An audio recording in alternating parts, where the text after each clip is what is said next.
Hello there, 11th graders. This is Teacher Krishna, and welcome to our physics class for week number 18.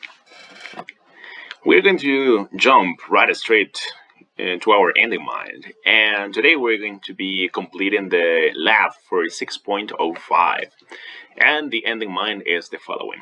Students will be able to complete a lab related to lenses and mirrors by following written directions and review key concepts from previous topics. Today, you don't have to make a summary. The only thing that you need to do is complete in the lab that is specified right here in the evaluation section. So go to the lab for topic 6.05. The lab is of course related to mirrors and lenses, which is the topic that we studied last week. So if you would like to be a little bit more prepared, then you can go back to the video that I shared with you last week. You can watch it again, you can take a look at your notes, and then you can jump right straight to the lab. So you have to click on each one of the options in there and follow the written directions. If you have any questions, contact the teacher in Google Classroom. When you finish, upload your lab to the section in topic 6.05.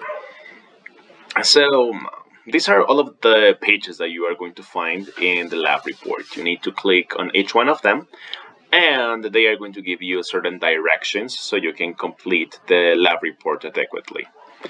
So part A is a review of the variables.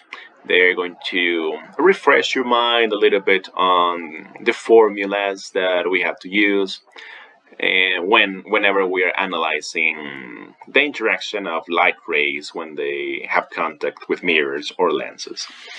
Then in part B is procedures. They are going to explain what you have to do during the lab. As long as I remember, they are going to give you two charts, one for lenses and the other one for mirrors.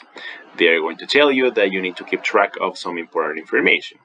Right there, you need to select, depending on the variation of the distance of the object you are analyzing, if the image that has been produced at the end is real or digital.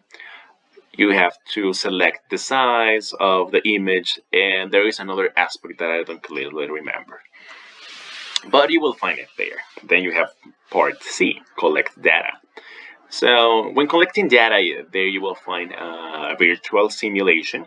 So you just have to move a little dot around so you can change the distance of the pictures that you will find in there.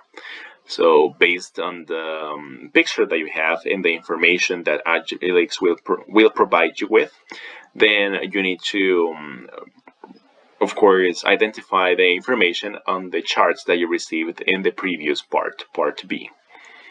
Then in part D, you have some important questions that you need to answer, of course, related to the data that you have gathered and to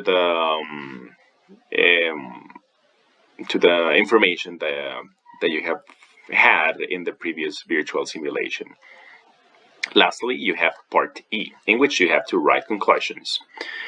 So you just have to follow the instructions that you find in each one of them. We already studied the topic, so this should be easier for you to keep track of. Anyways, if you still have any questions, we have Google Classroom available where you can post your questions about instructions or something that you didn't clearly understand during the lab. You can contact me there, or you can save your questions for the Zoom session that we're having in a couple of minutes. So wish you the best of luck, guys, and I will be seeing you around. Goodbye.